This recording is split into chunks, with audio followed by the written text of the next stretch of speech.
சிங்கமுகன் ஆசுரபுரம் என்று சொல்லக்கூடிய ஒரு நாட்டையும், தாரகன் மாயாபுரி என்று சொல்லக்கூடிய நாட்டையும் உருவாக்கினார்கள். அசுரர்கள் திக்விஜயம் போகிறார்கள். அதாவது இந்த தேவர்களை எல்லாம் அடக்க வேண்டும், எல்லா உலகங்களையும் தங்கள் கட்டுப்பாட்டிலே கொண்டு வர வேண்டும் என்று சொல்லி ஒவ்வொரு அண்டமாக ஒவ்வொரு உலகமாக போகிறார்கள். பூமியை முழுக்க அடிமைப்படுத்தினார்கள். தேவர்கள் உலகத்திற்கு போனார்கள். அக்கினி எதிர்த்தான், வீழ்ந்து விட்டான். வாயு எதிர்த்தான், வீழ்ந்து விட்டான். குபேரன் பார்த்தான், இந்த அசுரருடைய காலிலே விழுந்து விட்டான். இவர்கள் எல்லாம் பிரம்மாவிடம் போனார்கள். பிரம்மா சொன்னார், நான் உன்னுடைய தாத்தா, உனக்கு இன்னும் வரங்களை தருகிறேன், பிரம்மாசனம் தருகிறேன், வைத்துக்கொள் என்று சொல்லி அவரும் பணிந்து விட்டார். அடுத்ததாக இவர்கள் விஷ்ணுவை நோக்கி போகிறார்கள். அப்படி விஷ்ணுவோடு போர் செய்யும் போது விஷ்ணு தன்னுடைய சக்கரத்தை வீச அதை தாரகன் தன்னுடைய மார்பிலே ஏற்றுக்கொண்டான். எல்லோரையும் யாரையும் அழிக்கவல்ல அந்த சக்கராயத்தை தாரகன் தன்னுடைய மார்பிலே ஏந்தி கொண்டான் என்று சொன்னால் இவருடைய வலிமை என்ன என்பதை நாம் புரிந்து கொள்ள முடியும். ஆனாலும் கூட இந்திரன் உள்ளிட்ட சில வீரர்கள் தப்பி ஓடிவிடுறார்கள். இந்திரனுடைய மகன் ஜெயந்தன் இந்த அசுரர்களோடு போராடுகிறான். போராடி அந்த ஐராவதம் என்று சொல்லக்கூடிய வெள்ளை யானை வீழ்கிறது. ஜெயந்தனும் தோற்று போகிறான். இந்த அசுரர்கள் ஜெயந்தன் உள்ளிட்ட எல்லா தேவர்களையும் சிறை பிடித்து வீர மகேந்திரபுரத்திலே சிறையிலே அடைக்கிறார். இப்போது இந்த இந்திரன் உள்ளிட்ட கொஞ்சம் வீரர்கள் மற்றும் மேருமலையிலே போய் தங்கியிருக்கிறார். ஒரு பக்கம் அடிமைப்பட்டு வீர மகேந்திரபுரத்திற்கு தேவர்கள் போனார்கள். தேவேந்திரன் உள்ளிட்ட கொஞ்சம் பேர் மேருமலையிலே போய் பதுங்கி வாழ்கிறார். இந்த சூழ்நிலையில் சிவபெருமானும் தவத்தில் இருக்கிறார், பார்வதியும் தவத்தில் இருக்கிறார். இந்திரன் பார்த்தான், இவர்களை இந்த அசுரர்களை எல்லாம் வீழ்த்த வேண்டும் என்று சொன்னால், தேவர்களுக்கு வாழ்க்கை வேண்டும் என்று சொன்னால், அதை செய்வதற்கு சிவனால் மட்டும்தான் முடியும் என்று சொல்லி இந்திரன் உள்ளிட்ட தேவர்கள் எல்லோரும் தவம் செய்கிறார்கள். சிவபெருமான் தோன்றினார். வழக்கம் போல அவர் கேட்டார், தெரியாத மாதிரி, என்ன உங்களுக்கு குறை என்று. அப்போ இந்திரன் சொன்னானா, தீயிலே கூட வாழ்ந்து விடலாம், நீர் இல்லாமல் வாழ்ந்து விடலாம், உணவில்லாமல் வாழ்ந்து விடலாம், ஆனால் இந்த அசுரர்களுடைய ஆட்சியிலே எங்களால் வாழ முடியவில்லை, இந்த கொடுமைக்கு ஒரு முடிவு கட்ட வேண்டும் என்று சொல்லி வணங்குகின்றான். சிவன் பார்த்தார், நான் தான் அவர்களுக்கு வரத்தை கொடுத்தேன், நானே அவனை அழிப்பது சரியாக இருக்காது, அதனால் என்னுடைய பிரதியாக என்னுடைய மகன் வருவான், அவன் இந்த அசுரர்களை அழிப்பான், தேவர்களை காப்பான் என்று சொல்லி மறைந்து விடுகிறார். இப்போது எல்லாம் ஒரு இடத்திலே நடக்கிறது. ஒன்று, வீர மகேந்திரத்திலே தேவர்கள் அடிமையாக கிடக்கிறார்கள். இன்னும் கொஞ்சம் தேவர்கள் மேருமலையிலே தவத்திலே இருக்கிறார்கள். இங்கே சிவன் தனியாக கைலாயத்திலே இருக்கிறார், பார்வதி இமயமலையிலே இருக்கிறார். இப்படி எல்லோரும் இருக்கும்போது இந்திரன் பார்த்தான். சிவன் என்ன சொன்னார், என்னிடம் இருந்து ஒரு மகன் வருவான், அவன் உங்களை எல்லாம் காப்பான் என்று சொன்னார். ஆனால் அதற்கான அறிகுறி ஒன்றுமே தெரியவில்லை. ஒரு பக்கம் அம்மா தவத்துல, ஒரு பக்கம் அப்பா தவத்துல, இங்க எங்க குமார சம்பவம் நடக்கும்? எப்படி குமரன் வருவான்? எப்படி எங்களுடைய குறைகள் எல்லாம் தீரும் என்று சொல்லி இந்திரன் யோசித்தான். இந்திரன் உள்ளிட்டவர்கள் போய் பிரம்மனை பார்த்தார்கள்.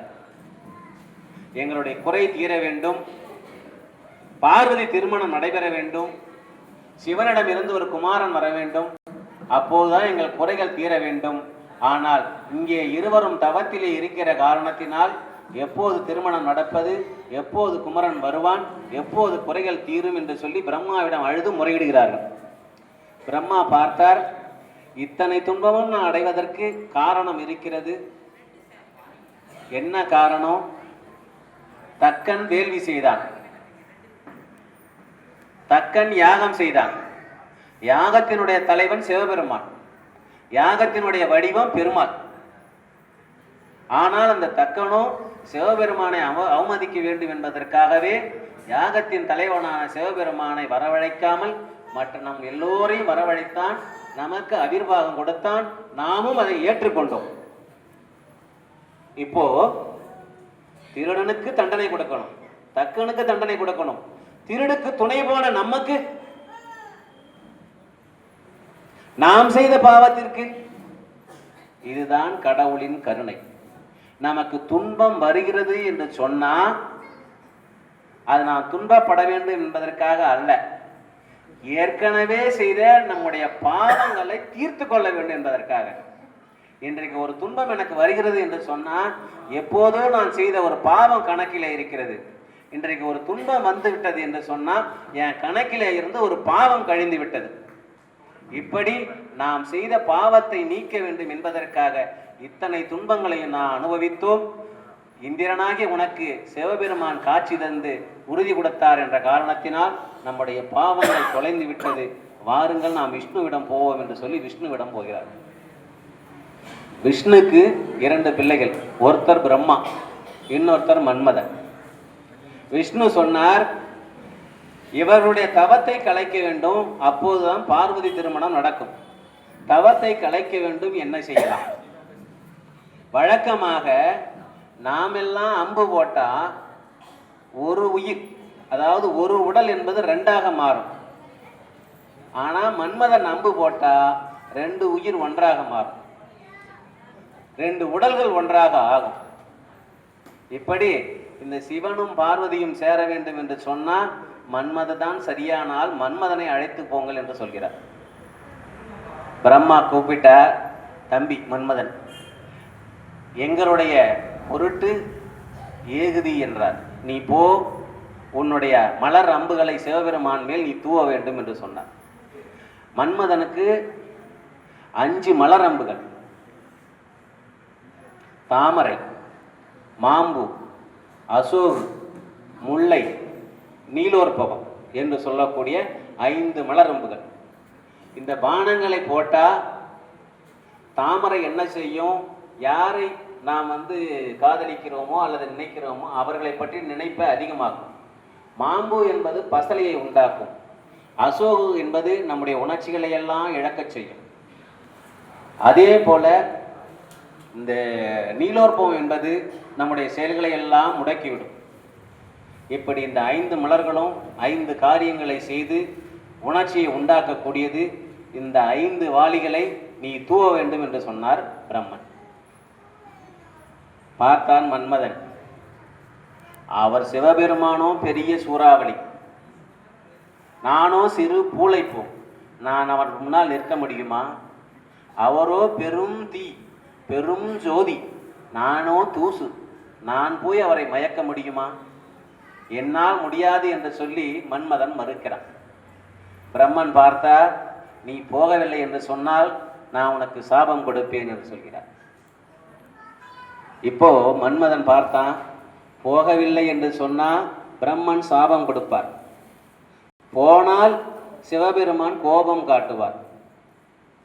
இப்படி கீழ்நிலையில் உள்ள பிரம்மனோடு நாம் சாபம் பெற்று வாழ்வதை விடவும் சிவபெருமானுடைய கோபத்தை பெற்று அழிவதே உய்வை தரும், அழிவதே மேலானது என்று முடிவெடுத்து இந்த அம்புகளை போய் அவர் மேல் தூவினான். இதில் சிவபெருமான் என்பவர் எப்போதும் தீயிலே நடமாடக்கூடியவர். என்ன அதனுடைய பொருள் என்றால், நீ என்ன பாவம் செய்தாலும் சரி, என்ன துன்பங்கள் பிறருக்கு தந்தாலும் சரி, என்ன குறைகள் இருந்தாலும் சரி, எப்படி மோசமான நிலையிலே இருந்தாலும் சரி, நான் உன்னை எரித்து வெந்நீராக ஆக்கி என்னோடு பூசிக்கொள்வேன் என்று சொல்லக்கூடிய அளவிலே அவர் எப்போதும் எரியாடக்கூடிய பெருமான் சிவபெருமான். பார்த்தார், கண்ணை திறந்தார், மூடினார். அந்த கண நேரத்திலே மன்மதன் எரிந்து போனான். பார்த்தால் ரதிதேவி பாடி இருந்தா, அதாவது செத்து போன பாடி இருந்தா அதை கட்டி பிடிச்சி அழலாம். இங்கே பாடிக்கும் வழி இல்லை. அதனால் ரதி பாடி அழுதாலாம். என்ன பாடினாலாம்? போவின்று வரவிட்ட தேவரெல்லாம் பொடியாகி போன உன்னை வாவென்று கடிதெழுப்ப மாட்டாரோ. போ என்று இவர்களெல்லாம் சொன்னார்களே, உன்னை இப்போது வா என்று சொல்வதற்கு ஒருவரும் இல்லையே என்று அழுதாலாம்.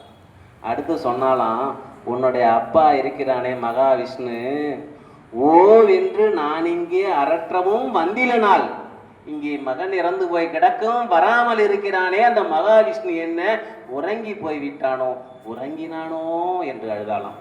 பிறகு அவளுக்கே ஒரு தெளிவு வந்தது. எல்லாம் நடக்கிறது என்று சொன்னால் அதற்கு பின்னால் ஏதோ இருக்கிறது.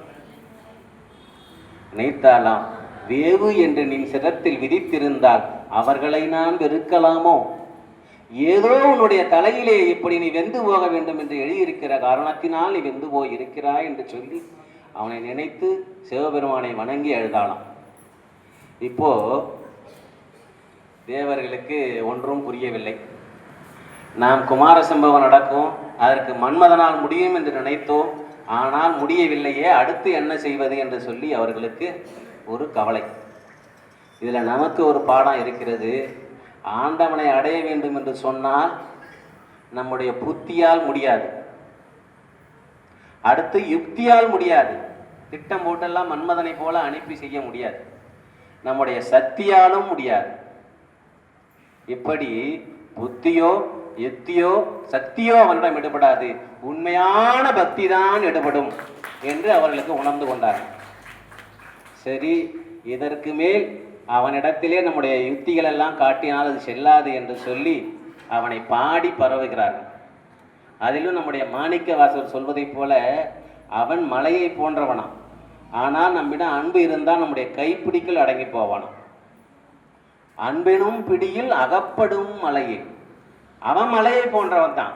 உங்களிடம் அன்பு இருந்தால் போதும், உங்கள் கைப்பிடிக்குள் அடங்கி போவான் அந்த எம்பெருமான். பார்த்தார்கள், எல்லோ தேவர்களும் சேர்ந்து சிவபெருமானை துதிக்கிறார்.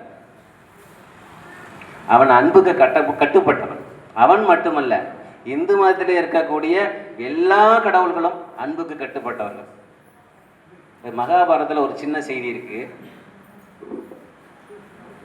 கண்ணன் பாண்டவர்களுக்காக தூது போகிறான்.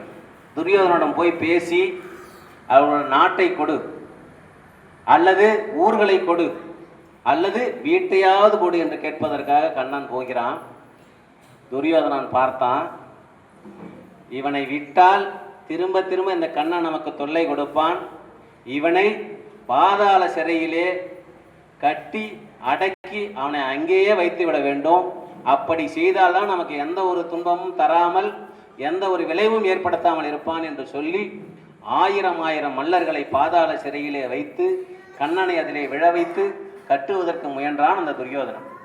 ஆனால் அப்படி 1000 மல்லர்களும் சேர்ந்து கட்ட முடியாதவன் அந்த கண்ணன். விஸ்வரூபம் தரிசனம் எழுந்து நின்றான் கண்ணன். ஆனால் அதே கண்ணன் தூது போவதற்கு முன்னால் பாண்டவர்களை அழைத்து கேட்கிறான், போர் வேண்டுமா அல்லது சமாதானம் வேண்டுமா, நாடு வேண்டுமா அல்லது காட்டிலேயே வாழ எண்ணமா என்று சொல்லி கேட்க, ஒவ்வொருவரும் ஒன்று சொல்ல, இந்த சகாதேவன் இருக்கிறானே அவன் கொஞ்சம் குசும்பக்காரன். அவன் சொன்னான், உன்னுடைய விருப்பம் என்னவோ அதான் என்னுடைய விருப்பம் என்று சொன்னான். கண்ணன் கேட்டார், இவன் கொஞ்சம் விவகாரமான ஆளா இருக்கிறான், என்னுடைய விருப்பமா, அது என்ன என்னுடைய விருப்பம், நீ சொல் பார்க்கலாம் என்று சொன்னான். அதற்கு சகாதேவன் சொன்னான், உன்னுடைய எண்ணம் எனக்கு தெரியாதா, உன் திட்டம் எனக்கு தெரியாதா, நீபாரத போரில் யாவரையும் நீராக்கி பூபாரம் தீர்க்க புகுந்தாய் புயல்வண்ணா, கோபாலா போரேரே கோவிந்தா, மாபாரம் தீர்க்க மற்ற ஆர்கள் வல்லாரே என்று சொன்னான். நீ வந்த நோக்கமே பூபாரம் தீர்க்க வேண்டும் என்பதுதான். நீ போரை நடத்த போகிறாய், பிறகு என்ன எங்களிடம் கருத்து நீ கேட்கிறாய் என்று சொன்ன உடனே கண்ணன் தனியாக அழைத்து போய் சகாதேவனை கேட்டினான். சரி, என் என்ன இதுதான் என்று நீ சொல்லிட்டல்ல, இந்த போரை நிறுத்த முடியுமா, அதற்கு ஏதாவது வழி இருக்கா சொல் என்று கேட்டானா. கண்ணன் தனியாக கூட்டி போய், இவன் ஏதோ சொல்ல போறான், இவனிடம் எச்சரிக்கையாக இருக்க வேண்டும் என்று சொல்லி சகாதேவன் சொன்னானா, இதை நிறுத்தலாம் என்று சொன்னால் சில வழிகள் இருக்கிறது. பாராள கர்ணன், இந்த கர்ணன் கிட்ட இந்த நாட்டை கொடுத்துட்டா துரியோதனன் உள்ளிட்டவர்களும் சண்டைக்கு வரப்போவதில்லை, பாண்டவர்களும் அதை ஏற்றுக்கொள்வார்கள். நீங்கள் பார்த்தனை முன் கொன்று, எல்லாரும் ஏற்றுக்கொண்டாலும் அந்த அர்ஜுனை ஏற்றுக்கொள்ள மாட்டான், அவனை கொன்று. அடுத்தது அவன் விட்டாலும் இன்னொருத்தி இருக்கிறாளே அவள் விட மாட்டாள். அணங்கின் காரார் குழல் களைந்து, இந்த திரௌபதி இருக்காளே அது இந்த கூந்தலை முடிவேன் என்று சொல்லி இருக்கிறாள், அதுவரை முடிய மாட்டேன் என்று சொல்லியிருக்கிறார். அது இருக்கிற வரைக்கும் தான் பிரச்சனை, அதை எடுத்து விட்டா பிரச்சனை முடியும். அத்தோடு காலில் தலை போட்டி, கால் என்று சொன்னா வாயு, வாயுவினுடைய குமாரன் பீமன். அவனுடைய காலையும் கட்டி நேராக உன்னையும் நிறுத்தி எனக்கு தலை கூட்டுவினேல் வாராமல் காக்கலாம் மாபாரதம் என்றான். நேராக உன்னை நிறுத்தி நின்னையும் கட்டுவனேல் வாராம தடுக்கலாம் மாபாரதம் என்றான். அப்போ கண்ணன் சொன்னானா, நீ முதல்ல சொன்னதெல்லாம் செஞ்சிருவ, என்ன நீ கட்டிருவியா, என்ன உன்னால் கட்ட முடியுமா என்று சொல்லி சகாதேவன் சொன்னான், நிச்சயமா கட்டுவேன் என்று சொன்னானா. எப்படி கட்டு பார்க்கலாம் என்று சொல்லி 1000 உருவங்களை எடுத்து நின்றான் கண்ணன். இவன் பார்த்தான், ஒரு இடத்திலே அமைதியாக அமர்ந்தான், தன் மனத்திலே கண்ணனை வேண்டினான். ஒரு உருவமாக அவன் மனத்திற்குள் வந்தான் கண்ணன். அந்த கண்ணனை அங்கே கட்டி போட்டான். இப்படி அன்புக்கு கட்டுப்படக்கூடியவர்கள் நம்முடைய தெய்வங்கள்.